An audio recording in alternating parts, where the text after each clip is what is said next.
Hi, I'm Rocky Raccoon, and Lucy will be returning this episode to share more about her life in sobriety. But first I have a disclaimer. This video is not affiliated with any alcoholic recovery program. No part of this ensuing conversation is to be construed as professional advice. And finally, my guest this evening is not an actor, she is an alcoholic.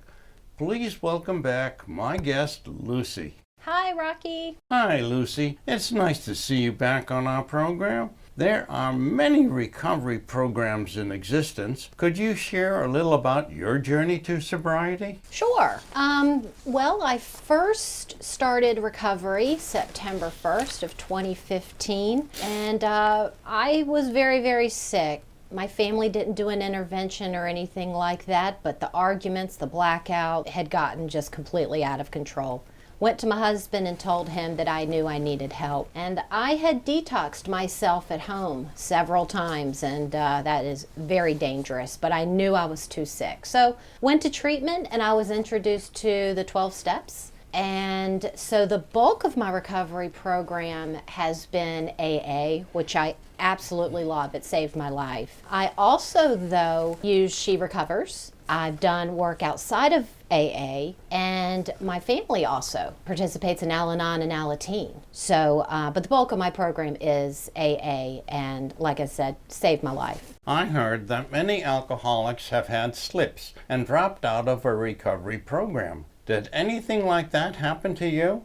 Oh, it sure did, more than once. So as I said, I started my journey September 1st, 2015. However, as of today, I have about 14 months of recovery, of continuous sober time. And I did have multiple slips during that time. There's a saying in our program of AA that AA will ruin your drinking, and that's exactly what happened to me. In the previous episode, I mentioned PTSD and trauma, and that is one area that I had never been willing to do work. So I did all of the things that AA told me to do, but AA also says that sometimes you need to get some help outside of the rooms. I was one of those people that needed to do some things with the PTSD and the trauma. And until 14 months ago, I hadn't been willing to do that. And some of my closest women friends in the program saw me intoxicated, talked to me, saw me have one of my severe PTSD episodes, and they encouraged me. I really just wanted to do AA. I never wanted to handle the trauma. So anyway,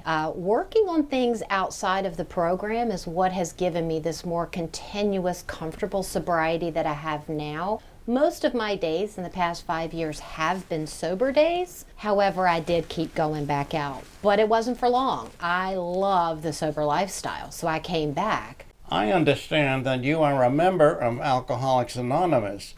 How is this program affecting your family life? Well, I use the principles of AA in my home. My family doesn't know and I don't really mean to, but it just becomes a way of life. Our home is more peaceful. We have more open communication. It doesn't mean we don't disagree, but we disagree agreeably. And everyone just has a kinder, gentler spirit. We each believe in taking care of our own business. My children appreciate that I'm not so much of a helicopter parent now. I take care of the details of everything that needs to be taken care of. However, I also let them handle their own stuff. And AA has taught me that. And then additionally, like I mentioned before, my husband and my adult children are members of Al-Anon and my younger children of Alateen. And it gives them a place for them to work on themselves so they don't expect me and my recovery to fix them. That's been huge for me too, that we each take responsibility for our own actions and behaviors.